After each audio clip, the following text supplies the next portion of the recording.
What's up, everyone? It's Rob DeBoer with your Friday fitness tip from Prove It.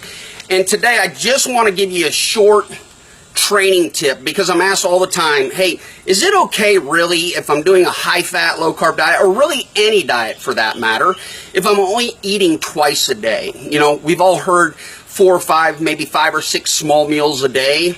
Here's, I think, a better question. What does our body think when we give it calories?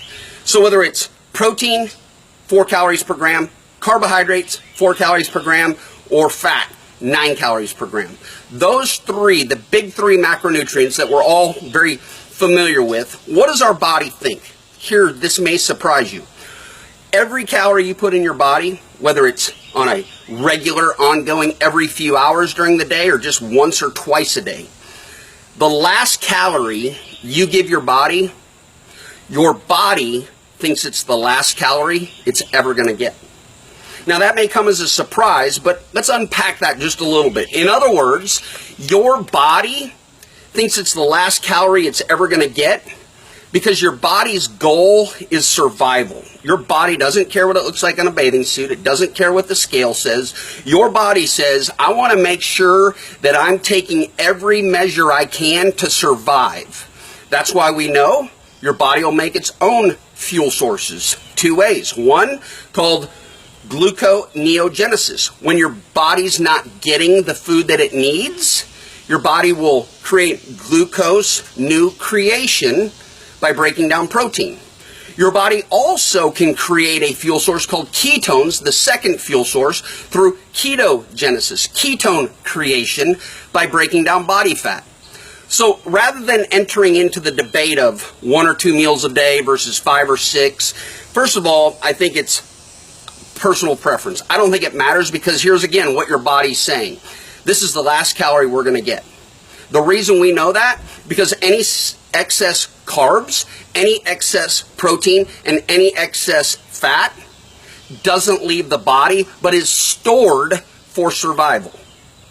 So it's a powerful conversation to ask people, what do you do to keep muscle?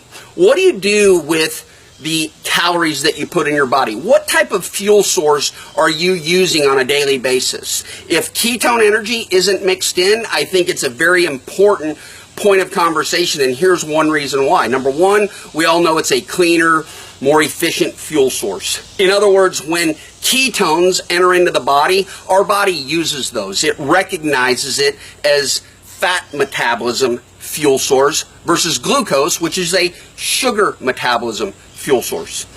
The other thing is ketones, remember the excess calories of protein, carbs, and fats are stored ultimately as leftover glucose, which becomes what I call the glycogen stores on the little shelf your liver, the big shelf your muscle, and then anything beyond that goes into long-term storage called body fat, and we've got unlimited body fat storage. Same with protein.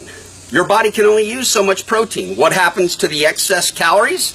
Your body doesn't get rid of them. Your body says, this is all we're ever going to get. Let's survive. Let's store it later for survival. Same thing with fat. The fat calories stored in body fat storage. Ketones are eliminated from your body. Now, here's the best part. Ketones, because I believe they are your native fuel source, we're born into ketosis, that ketones, because of what they offer the body, this clean fuel source, doesn't require insulin to create energy in the cell the way glucose does. Ketones, because they have a higher yield of energy output. In other words, we know calories are the truest form of human energy. In other words, vitamins and minerals, no caloric value. Stimulants, no caloric value. That means they're not true energy.